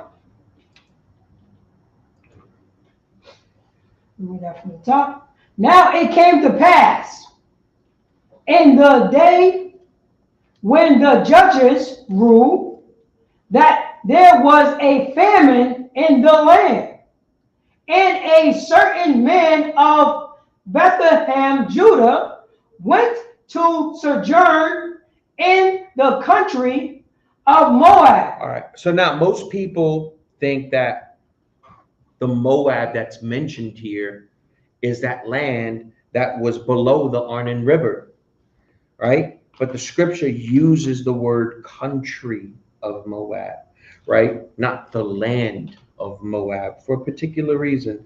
The country of Moab actually is the plains of Moab in the land that was given to Reuben, right? Now we've established now where Reuben, Gad, and Manasseh, they take over the land that was the Amorites and the kingdom of Bashan, which is from the Arnon River up to Mount Hermon, Mount Hermon, right? So it's actually the plains of Moab, right? So now, even though the land was given to Reuben, the Bible still calls it the plains of Moab, right? So now, just as I mentioned earlier, like look in New York, it was named during English occupation, right? And it was named after the Duke of York. This land is no longer in English occupation anymore, but it still carries the name from the Duke of York, right? And it's the same thing as the plains of Moab, right? It carries the name of the plains of Moab, but it's no longer under Moabite territory. Go ahead, sir. Oh no, I got the map of the inheritance for the 12 tribes. Yeah, Khan. Yeah, you could go ahead and show that, sir. All right. Right there, right? So now they go ahead. Yeah, blow that up a little bit bigger. Come. It's not there. There we go. There we go. Right. So there we go. So now you see the the inheritance of where Reuben is at, right? Of where Gad is at, and where half of Manasseh is at. And Manasseh is separated into east and west Manasseh, if I'm not mistaken. And then you see down below, right, below the Arnon River is considered Moab, right? And below that is Edom, right? Got the Ammon right here. So yeah, and then the Ammonites, those are the people that wanted to go ahead and seek a beef with us, right? So now it's not. So now we know it's not uncommon for places to keep names from its previous occupations, right? Just like I said, look at Philadelphia. Philadelphia, is a city in Egypt. If you're born in Philadelphia, you're not an Egyptian. If you're born in New York, named after the Duke of York, you're not an Englishman, right? What's going on, sir? When you was talking about the Gadites and the Reubenites, it says it right here because they didn't want to go through the Jordan River. So they got the Jordan River right here, and you got the Gadites and the Reubens right here. Con. Right here. This is their plains right here. And they want to go over here. Damn right. Yeah, damn right. It's like, So now, so we've have multiple maps to go ahead and show the location of where the plains of Moab is at, and that it's an undeniable fact that the plains of Moab is inside the land of Reuben, right? So now, Baba Kashar, if you can, if we can bring it up to Numbers 30, no, not, Numbers 33 and 50, if you guys want to go ahead and look it up, if anybody wants to look it up, Numbers 33 and 50 and Numbers 36 and 13 are perfect examples of, even with Moses, after all this land has been established and owned by us, he calls it the land of Moab. He calls it the plains of Moab, right? So now, where is this so-called country of Moab, right? Let's go up towards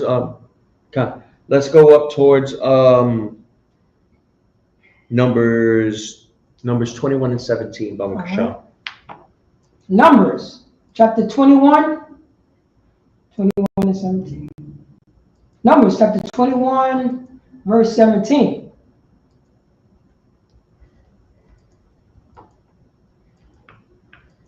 And we're gonna read down to verse 20. All right, verse 20. Gone. 17.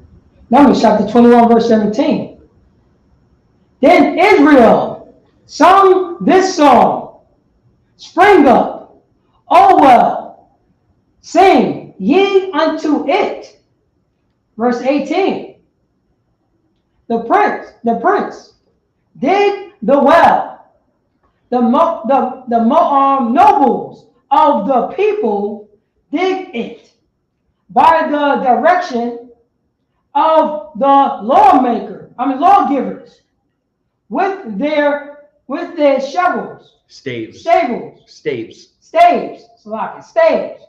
and from the wilderness they went to Mattanah. Verse 19. And from Mattanah to Nahaliel.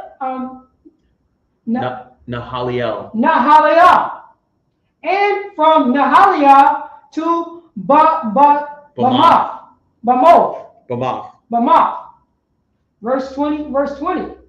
And from Bamoth in the valley that is in the country of Moab. Now, from Bamoth in the valley that is in the country of Moab, right? Now, Bamoth. So the scriptures are saying over here that Bamoth is located in the country of Moab, where Ruth is from, right? Now, I got a map over here, Baba Kashar, exactly where Bamoth is at this time, right? Now, mind you, Numbers 21, we've already established this land. This land is ours, right? We're gonna go ahead. We're gonna use that map right there. All right. So right here, or you want me to go to another? Let's map? see if I believe. No. Go back. All right. No, you gotta slow down. Hold on. So yeah, right here, Bamoth, right? Come. Yeah, just blow that one up, and you're gonna see where Bamoth is at. But where is Bamoth and what inhabitants? Right? I shared the tabs, huh? Yeah. I'll let me go walk. Oh, here we go, right here. Huh? Yeah.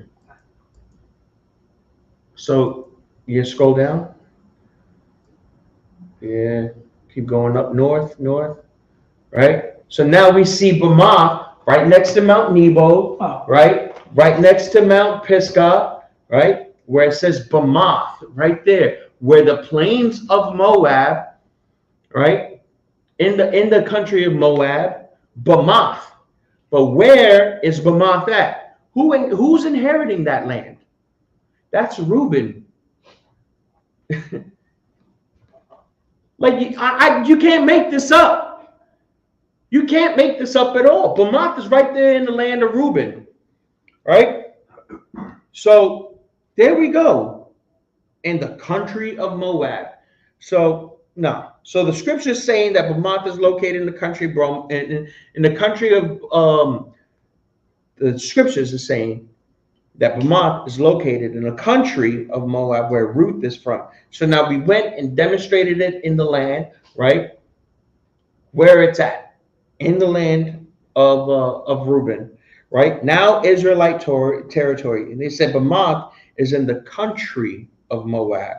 So now this proves that Ruth was not born in the actual like land of Moab, where it was inhabited by Moabites. Because if she would have been born in the land inhabited by Moabites, it would have been south of the Arnon River, which is, you know, just below Reuben, right? But it says Bamoth in the country, right, of Moab. Now this further proves everything that I'm saying. So what verse was that? What was that? All right. Here we go. No. Yeah.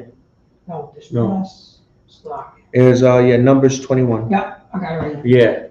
Yeah. And from Bamoth in the valley that is in the country of Moab to the top of Pisgah, which looketh toward Jeshimon, right? So now in that map we showed where Mount Pisgah is at, right?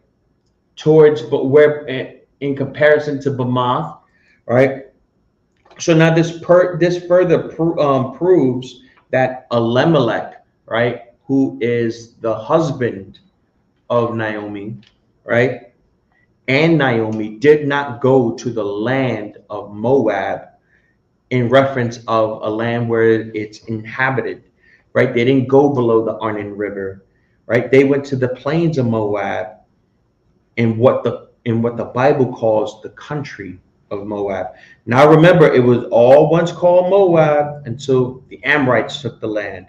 Now remember my example about New York and everything like that, but you know, the name is going to always stick according to the Bible, right? So let's go up towards Deuteronomy 34:5, sir. All right. Deuteronomy chapter 34. This one. Chapter 34, verse 5. 34 and 5. We're going to go ahead and show where Moses died at. Deuteronomy chapter 34, verse 5. So Moses, the servant of the Most High, died there in the land of Moab, according to the word of the Most High. So yeah, he died in the land of Moab, right? In the country of Moab, right? But now we've read before, right, that the Most High said that we won't go ahead and do anything. We won't, stress out. We won't do anything towards Moab, the land of Moab, which is below the Arnon River, right? That land, which is called Ar, is given as a possession to the children of Lot, right? This land up here, right? I believe it was what, Moab, Amorite, and then Israel, thrice occupied, was still called the country of Moab, right? So, but people, they take that word and they think that it's, he died in a land that's occupied by Moabites. If you can, sir, in that same book, Deuteronomy 34, if you could go ahead and scroll down to verse 8, Baba Kashaw. Deuteronomy chapter 34, verse 8. And the children of Israel wept for Moses in the plains of Moab. They wept for him in the plains of Moab. So now we've already established multiple times already, and I'm gonna keep stressing it, right? In the plains of Moab, where it was at as an inheritance, was given to Reuben, right? That's where the plains of Moab was at, in the land where Reuben has occupied, right? It's no longer a Moabite, like Moabite inhabited land, right? The plains of Moab, that's the country part of Moab, right? Or, you know, just the country part of the land. So now you see over here in headquarters, right, is city stuff.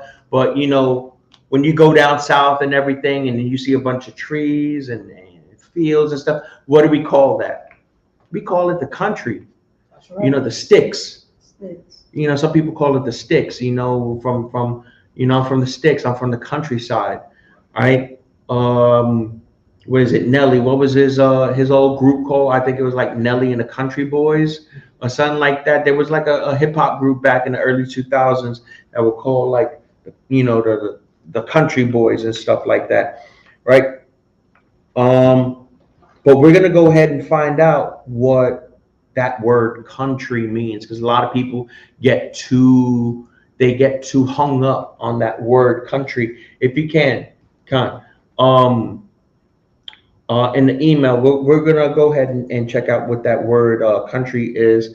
I sent you an email for the Hebrew words, right? We're gonna go ahead and the country word, the word for country, not that one. Keep going down.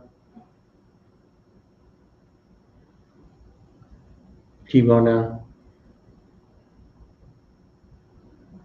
That one. All right. Yeah, just click it. Yeah. Share this. All right. We sharing it now. Are you able to click it so that we can get a bit of a better picture? Right there. Oh, it's not. All right. So now that word, that same exact word right there, is found in Ruth 1:22, where it's talking about the country of Moab, right? Shaddai. So now we see what it means. It means the field, land, cultivated field, a home of wild beasts, plain, and land. That's the countryside, the forest. That's, you know, that's what we know as the countryside over here, right? The Bible is utilizing the word country because it's talking about a specific part of the land, also known as the plains of Moab. This land was given unto Reuben. So now when you come across words in the Bible like land of Moab, you can separate the difference of when it's talking about above or below the Arnon River, right? And also keep in mind, as we mentioned before, all the Amorites and all of the Moabite captives were killed. Unalived. They were destroyed down to the very last man, woman, and child. There were no Moabites in the plains of Moab. And I'm gonna go ahead and close it out real quick. Ruth was born in the plains of Moab. We definitely got to do a part 2. You were absolutely right, sir. I thought I could blast through this in a single day, and I couldn't. All right. So yeah, all of the Amorites and the Moabites were killed off, down to every man, woman, and child, and there were no Moabites at all in the plains of Moab. Ruth was born in the plains of Moab during the time of the judges, and for 300 years it has been Israelite territory all the way up into the time of her birth. Tune in next week, right? Next Monday, we're going to go ahead and do part 2 of this. We're going to go ahead and break down more of the Hebrew that people get confused with, right? We're going to break down more of the Hebrew. We're going to go ahead and break down more of Ruth. We're going to hone in a whole lot more into the time of Ruth and into the things of Ruth. And we're going to discuss all of the questions that the scoffers and the Christian churches, you know, that say that Ruth was, you know, in an alternative lifestyle and everything like that, you know, and the other, you know, Israelite groups that say she's a Moabite. You know, we're going to go ahead and discuss those things. Her being called a Moabitess, you know, or daughter of Moab, or woman of Moab. We're going to separate those two, you know, next week in class. All right. And with that, I'm going to go ahead and pass the class off to Officer Parakazan. Clap it up for the class. ISUPK security announcements.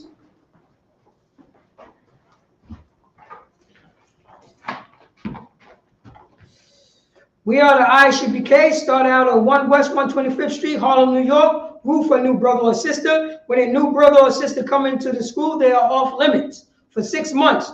They are to be saluted only. They are here to shed themselves off of the world. If they need transportation, the teacher will arrange it. After 6 months, if a brother or sister have an interest in a particular person, he or she must get permission from the head to speak to a brother or sister. There's another 6-month period in which the brother and sister will court each other. After this 6-month period, the brother and sister will get permission from the head to marry. Tithes, which is a commandment. Numbers chapter 18, verse 21. Malachi chapter 3, verse 8 through 10, mean 10th in the Hebrew, ma'ashura. 10% of every penny of any increase the Most High give you, give to Treasury Department or teacher. Priest fund, free will offering, not mandatory, whatsoever amount you would like. Upcoming Holy Convocation is the Feast of Tabernacles. That's Wednesday. This Wednesday, October 16th. October 16th at sundown. Go to ISUPK.com, scroll down, look for Holy Convocation, and look and call that number if you want to come to the Holy Convocation. If anyone wants to remind the Akim and the Aquafium to check the bulletin board in the hallway. If anyone wants to be a trooper in the school, to start wearing all black. Boots, shirt, pants, headband, and scarf. And with that, Many Israel, I'm going to give one a courtesy salute. Many Israel Amadu, which means stand. Many Israel Amadu Shabbat. Amadu, Barak. Yahabah Hashem Yashar Rakadam. Yazbatah, class dismissed. The Feast of Tabernacles Wednesday here.